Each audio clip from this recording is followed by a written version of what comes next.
Important thing is the time.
thank you to everybody that's here and those that are online tonight. I also want to say thanks to our treasurer, Mr. Hersey, who's here with us this evening. Roll call. Okay. Rosenberg. Present. Mylard. Here. Albrecht. Here. Blatz. Here. Carney. Here. Phony. Here. Roach. Here. Smallhair's out of town. Hudson. Here. Blackburn. Here. Boers. Here. Campbell. Here. Parchman. Here. Van Hook. Here. Okay. All members of the council have received copies of our minutes of the September 16th. Do I have a motion for approval of the minutes? So moved. Second. We have a motion and a second. All in favor signify by saying aye. Aye. Opposed? Minutes are approved. Thank you. There is no public hearing tonight, but we do have some presentations that we want to make. Chief, would you want to meet me up here and give a little frontage before we also have a film that we're going to show? Is it working? I am extremely honored to be here tonight to tell you a little story about something that happened on August 17th of this year. Tonight we're going to honor 4 of our officers, 4 of our paramedic EMTs with life-saving awards, and then another 4 of our telecommunicators with Chiefs commendations. But rather than actually tell you all about it, Channel 4 had put together a nice thing that we'd like to show you what happened that day. So if you'd from the cardiac watch there. arrest to starting CPR and getting life-saving measures going, and that time was incredibly short. Plain and simple, first responders save lives. Tonight, Only First Alert 4 is showing you body cam footage illustrating how intense those life-saving moments can be. So let's set the scene for you tonight. A month ago today, Saturday, August 17th, it's the middle of the day in O'Fallon, Illinois. Traffic is packed on Highway 50, and there's a call out for a medical emergency on Old Collinsville Road. What plays out in the middle of that intersection is an incredible example of what happens when good timing and better people refuse to give up. We just bought like a new couch for a house. Gavin Gonzalez is an O'Fallon police officer.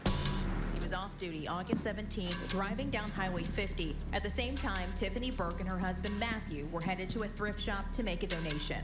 I pulled up next to him thinking he wanted me to go in front of him. And at that point, I see that he's just sitting there. He's not moving. Threw my car in park, jumped out. We saw this car roll off the side of the road there.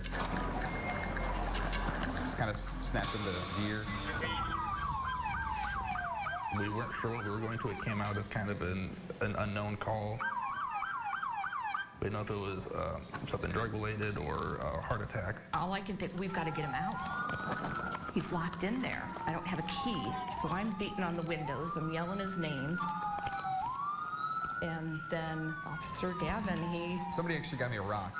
There's no rocks in that parking lot at all. he takes it and throws it through and breaks the back window. They're able to get the door unlocked.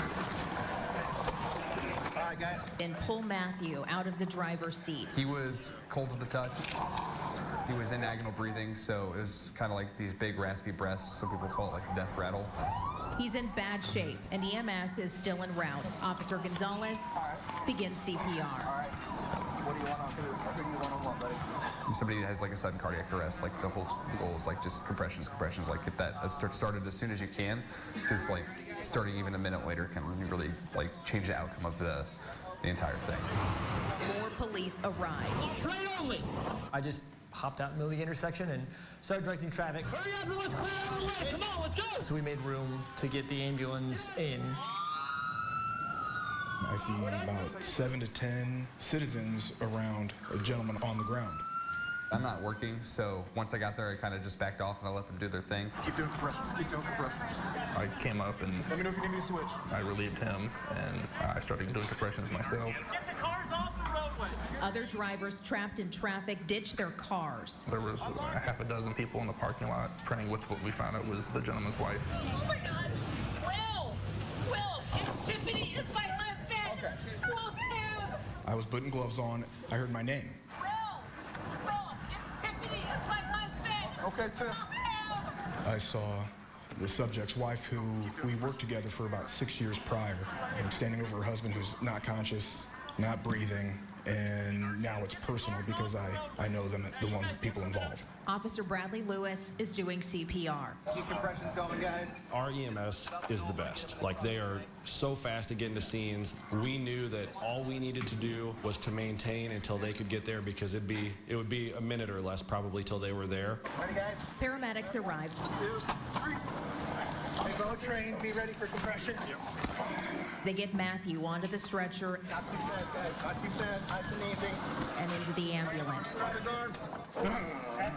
Officer Lewis continues CPR. The lifeless seconds in the back of the rig are intense. Officer Lewis is relieved of compressions. Everybody clear? There we go. Okay. Hey, Bubba, you with us? I got a pulse. I got a pulse. You want me driving? Yeah, let's go. Let's go. All of a sudden, I hear talking, and I'm like, there's no way this guy is awake and talking right now. Like, I was literally just seconds ago doing compressions on him. Matt. Hey, buddy. Hey, let's go ahead and squeeze my hand. I hear one of the medics say, do you know what just happened? You were dead, but now you're alive. An outcome no one expected. It's nice to give some good news for a change. We knew he was breathing and talking on his own, which is amazing. And led to this. Thanks, brother. Absolutely. Appreciate it. Absolutely. Appreciate everything. Thank you. You're welcome. It's a relief. It was a relief. The Burks Thank you. Of course. Appreciate it. and the heroes Pleasure. Thanks. sharing perspectives of the story they all share. Man, I appreciate it. Matthew doesn't remember much about that day. Everything in slow motion started going blurry. And it was like from the outside going in to, it was weird because it was blurry out here and it was like just moving this way. And then all of a sudden everything went blurry and I was out again. He says he never thought that he would go into cardiac arrest. I didn't have chest pains. But he also admits there were signs. It was just like, it's been going on for weeks. I sit down, catch my breath, then go back to it, whatever I'm doing. So now, If it was one advice that I would give to people, listen to your body. My body gave me signs. I didn't listen. Not everybody comes back from this. fortunately for the Burks, I'm glad you were there. all the people You couldn't get better timing on response to a call than I did in that situation. all the pieces I still have the rock that they used to break my back window. I'm going to have them all sign it, just to remind me daily how close it was. happened to intersect. Exact right place at the exact right time. I can't even say thank you enough. Thank you. Appreciate it. When seconds matter, your life could be in the hands of everyday people around you, but Chief, many I think Americans you've don't got some other know things that you CPR. want So to- coming up tonight at 6:30, You know, we'll have a demonstration. he mentioned the right place at the right time, but you also have to act. You have to do what you're trained to do, and it is so amazing to watch that. I get chills watching that, and I'm so proud to have Matthew and his wife Tiffany here with us today. So when we give these awards, they can see these officers and these paramedics and these telecommunicators and thank them for being here today. So if I can have Tim McLean, please step up.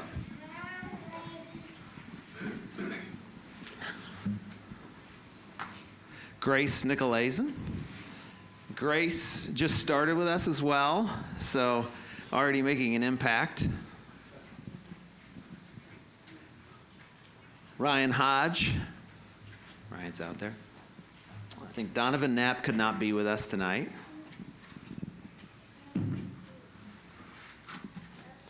Gavin Gonzalez, the first officer who was off duty on the scene. You owe them a new window. Will Carter.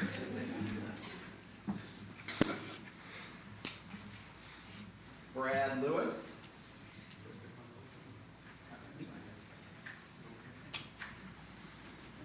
Scott Beautrain.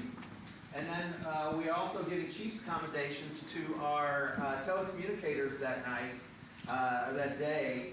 They handled there was 11 different 911 calls that came into the center at the exact same time.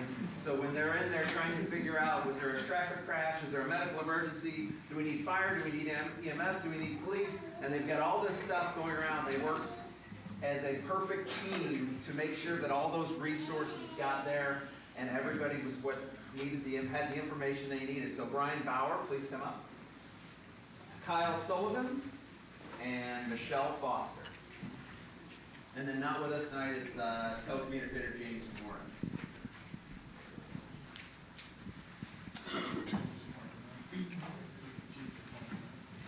And on behalf of your grateful community and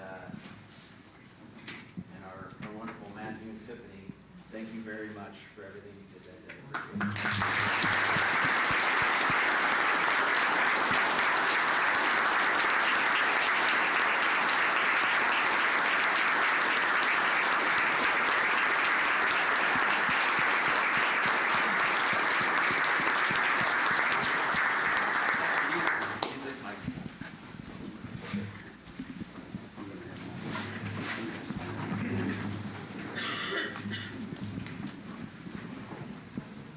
Wow, I didn't know I was going to get to come up here and talk.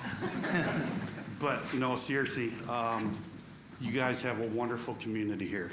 The training that these people go through, day in, day out, they showed it. It's wonderful. I got a second chance. And I appreciate it. Thank you so much.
I got two.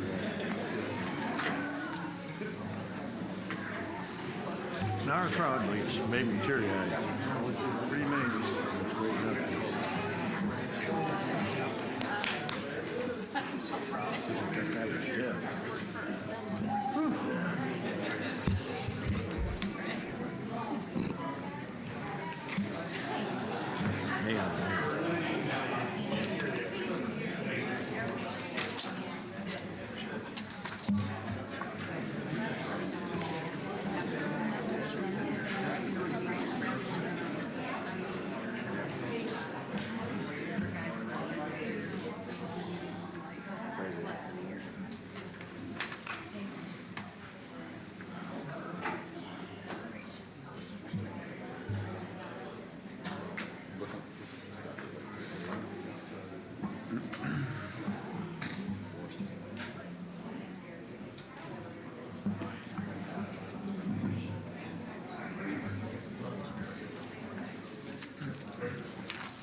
Sorry for crowding your meeting.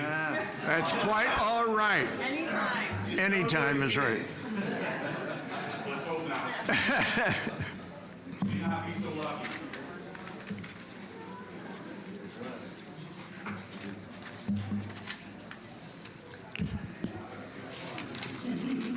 You know, they always say that a picture is worth 1,000 words. I guess that film proved the importance of our public safety team, all the way from the 911, all the way through for our police, our EMS units, and of course, you know, fire wasn't included in this, but they have received accolades for their, and shows how good and how well trained every member of our 911 staff is. And congratulations to everybody that was involved with that. And we have a walking individual who would not have been here had it not been for their expertise and their timeliness and everybody's coordinated activities. At this time, we'll open it up for public comment. I would like to ask people, if they come forward to make a comment, to make that comment to the council as a whole, not to any individuals. This is public comment, not Q&A type situation. We also ask that you please introduce yourself, what ward you're in, if you're representing a company, to give your name and the company you represent, and not to address it to any individuals in the audience or here on the dais. And we ask, since this is a business meeting, that you do so in a business-type manner and proper quorum. We also ask that you hold your comments to no more than 5 minutes. So at this point, I will open it up. We do have another time where it can be done at the end of the meeting as well. So anybody has any comments they would like to make? Mr. Mayor and Council, my name is Frank Morski. I'm a township trustee, and I'm on another one of my begging missions. I think every time I come, I'm begging for something. If it isn't after prom, it's something else. This time, I'm out here to ask for help with the relief effort that we have undertaken at the township to help bring supplies to the hurricane victims down in the Tennessee area right now. We've picked out an area that is in desperate need. This started last Wednesday at our township board meeting, and we've undertaken a collection of items out at the township. I've got a trailer that is, at this point in time, is just about full. We still have one more day left of collecting items to take down to these people.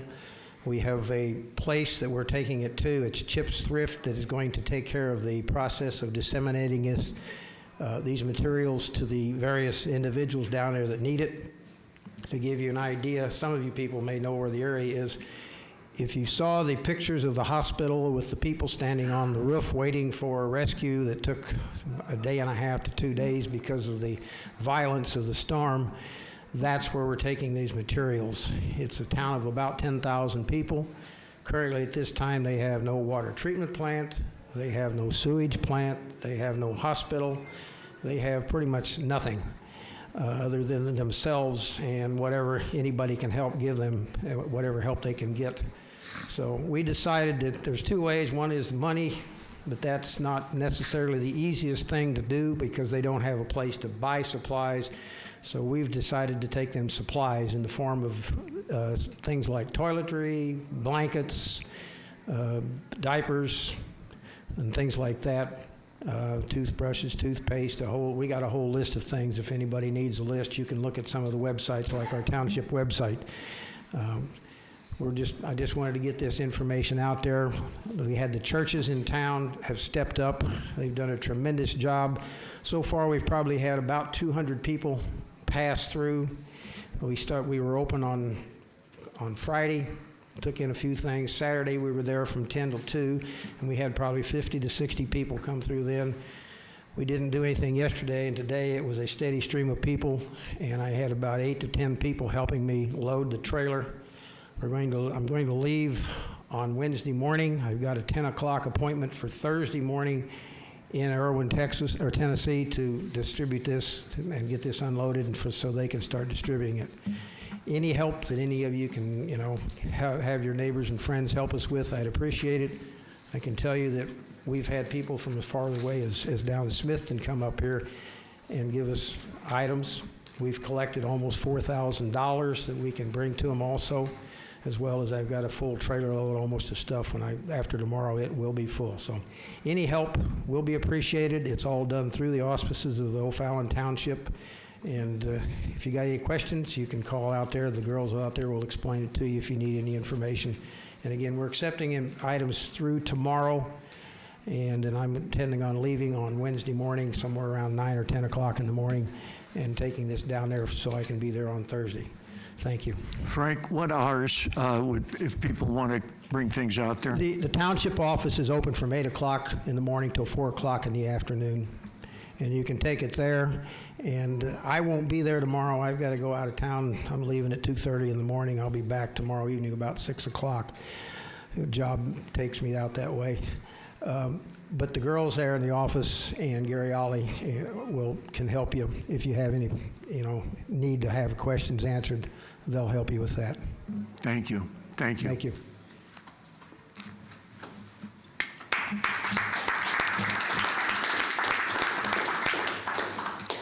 Anyone else have any comments or anything?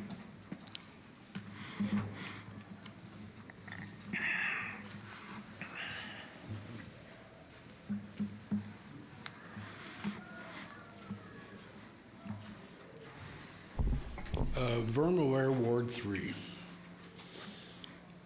I'm speechless in regards to what has just occurred tonight. I understand we need all the EMTs and police. I have no problems with that or anything that needs to be budgeted in their behalf. But as far as the warrant report tonight, you're paying $3,256,000 and change. And majority of that money is going to Holland Construction for the money for the fixing of the park. And as of the total so far, I will keep on giving you a itemized running as it keeps going out to make sure we stay under 20 mil. And so what I've got so far, out of 3 payments that you've made to Holland Construction, is now totaling over $2,100,000. I noticed on the warrant report also that at Ace Hardware, you spent $7,992 for cleaning supplies, and it has 6 amount of some kind of CA oil, motor oil, and a cutoff machine and tees. I don't know whatever the CS motor oil is, but I think maybe you might get a better price somewhere on that. And then I would notice also on the warrant that I've never gotten an answer in regards to the food purchase and the soda purchased for the concession stands for a cost of, in this warrant, was $13,640 and change, but you never go in to tell us how much of that is profit. Maybe you'll be able to answer that in the second portion of this meeting. Then I was wondering, back on FGAM architecture, there's another bill presented tonight, and it has in reference to, I forgot my other note, but if I look at it correctly, I guess you're taking off that amount of money. There's like $368,000 that you've got in parentheses. I guess that's where this number gets drawn down off tonight that you're presenting to get paid. I'm hoping that's the way it is. I noticed also throughout this season we have spring, summer, fall, and winter. as far as expenditures for fixing up the parking around the area. And I just wondered why that was so much. And then we have Matchbox Design and Group. We spent for signage for the sports park for signs, $26,190.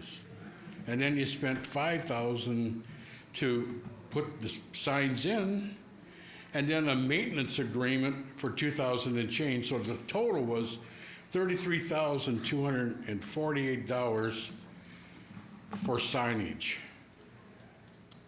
Question, why so much for signage? Thank you. Thank you, sir. Anyone else have any comments?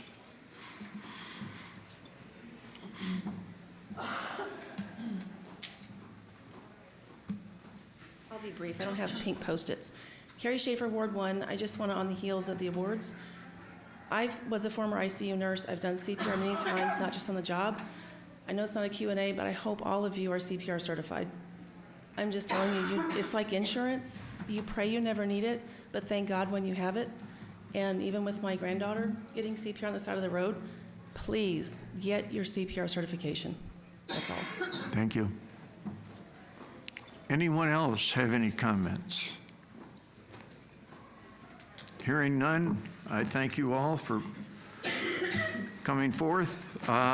We will go to the clerk's report. Clerk's report. I have a couple items, Mayor, but the first one is the request for the O'Fallon Kiwanis Club to conduct a makeup roadblock at the intersection of State and Lincoln and State and Smiley, October 26th, from 8 a.m. to 12 p.m. They got Helenaed. Need a motion and a second. Do we have a motion for the Kiwanis Club? So we have a motion. Do we have a second? We have two motions. Do we have a second? Two motions? Okay. Second.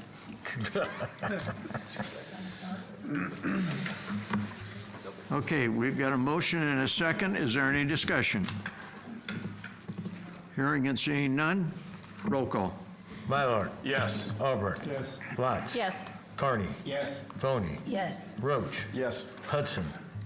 Yes. Blackburn. Yes. Morse. Yes. Campbell. Yes. Parchman. Yes. Van Hook. Yes. Rosenberg. Affirmative. Okay, thank Mayor, you. let me cover one more thing if I Go may. ahead. This is like a point, I guess, a point of information. The city of O'Fallon is not the election authority. St. Clair County is the election authority, not the city, not my office. The election, their information that they give us is given to my office, okay? It's provided to me by the county. So if there's some incorrect information in my office, or it discovers to be in my office, it's because it was given to us by the county. Now, your packet, when you get a packet from my office, it says, and I'll quote this information is intended as a public service from my office. The city clerk makes no representation regarding the accuracy or the validity of this information. This is just information we provide to candidates and to citizens if they wish.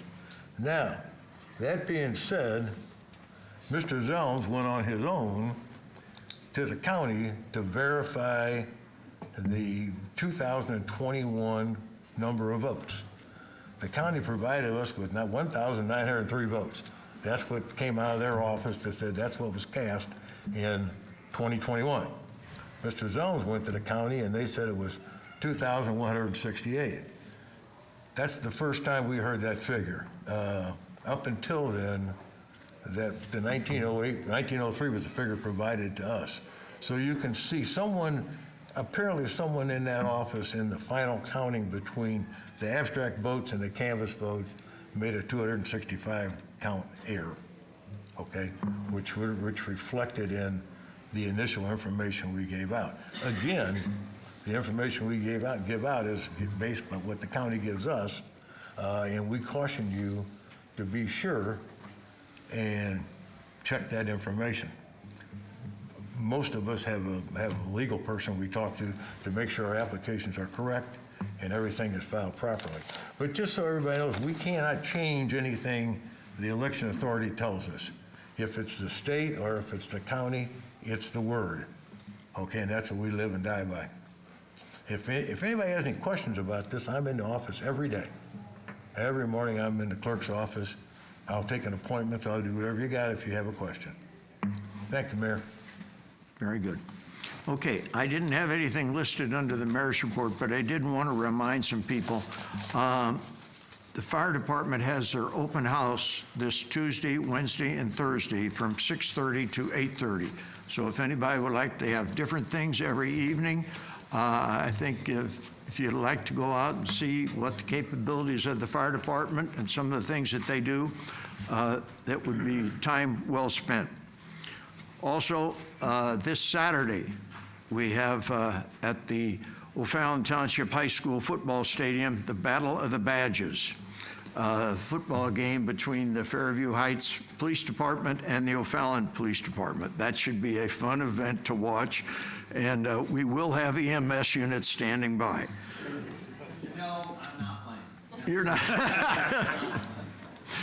And this is a little bit in advance, but for people planning for Halloween, our Halloween hours for trick-or-treating is October 31st, and it's from 6 to 9 p.m. for anybody who is planning or looking forward to going out and having some trick-or-treating. So, okay, with that said, I'm going to move into resolutions.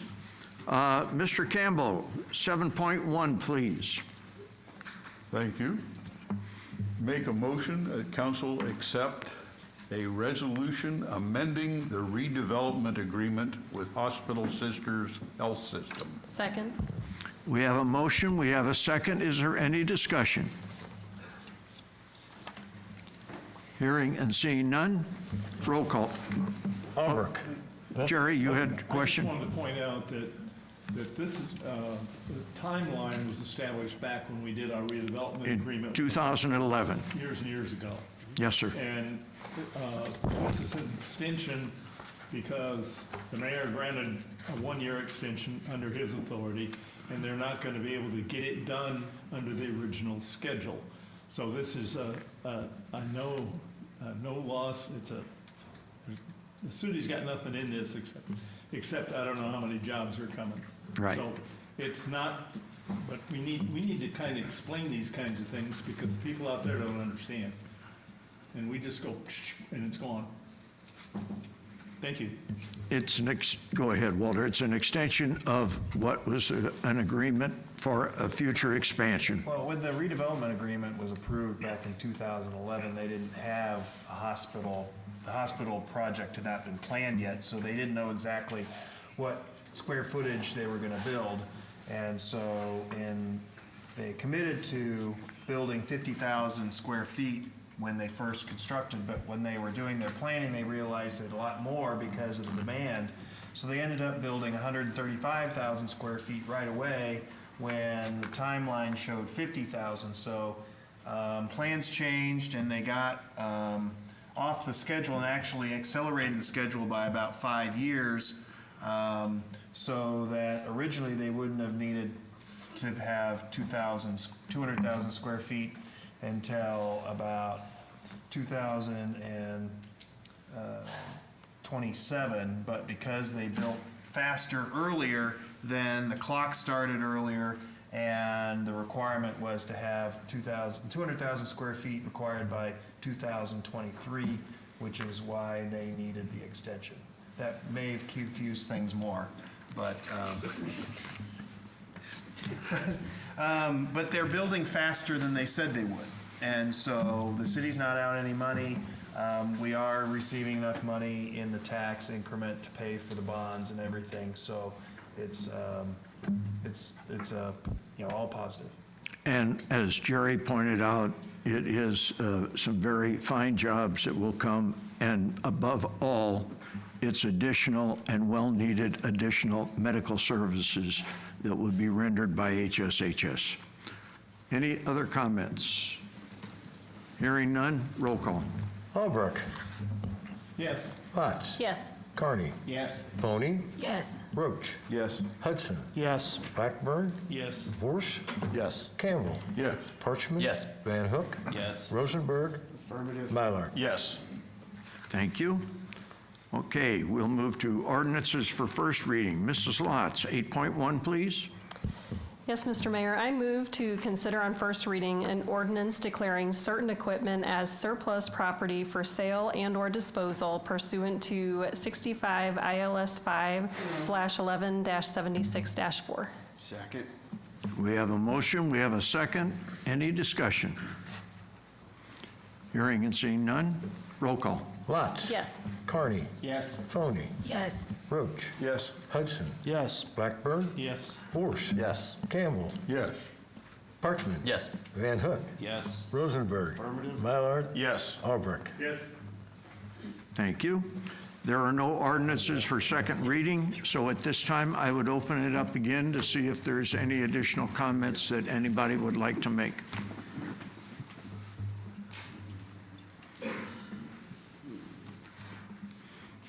Ron Zelms, Ward 6. I wasn't going to speak, but since my name came up, I just want to say I have nothing but good words to say for, I can't name an individual, but the initials are MM in the clerk's office, who's always helped me with anything I've needed.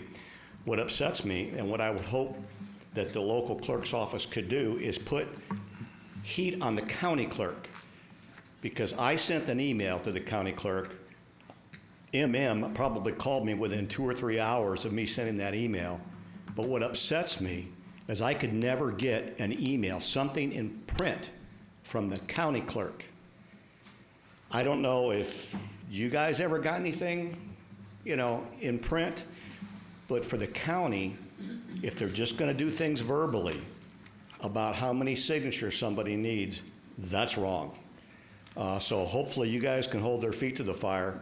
Hopefully it wasn't just a phone call, but they actually gave you something. But that's the one thing that still irritates me, is I have yet to formally hear back from the county clerk on my question. The answer came to me from MM. And again, I can't say enough. I mean, your office has been very helpful through all that, and I blame the county. Well, Thank you, sir. I was up there last week, Ron, and I inquired about that, and I'm supposed to get a definite answer as to who or how that mistake was made.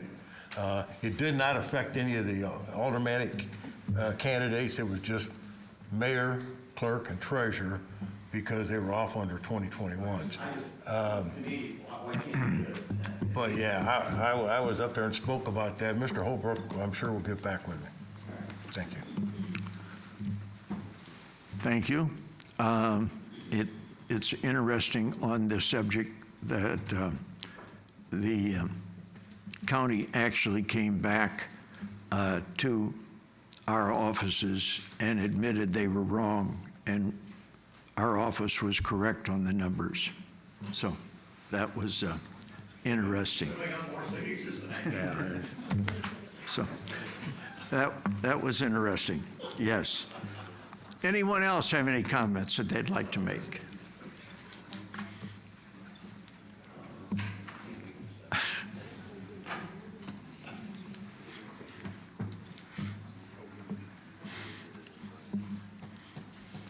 Vernon Ware, Ward 3. I found the paperwork, hopefully, that will answer the question I messed up on. Back in June 21 of this year, I had a meeting with people here about the money spent for the pool.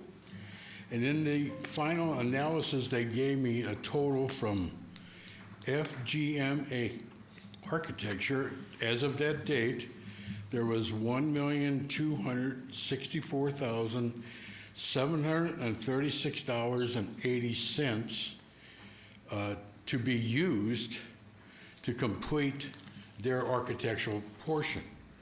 So if it's that understanding, then on the 9/9 of 24, another sheet was given out that showed that was $1,318,000 $18.94, with a remaining balance of, in parentheses, of $34,698.94. Now, in your warrant tonight, there's a bill there from them for $23,257.84.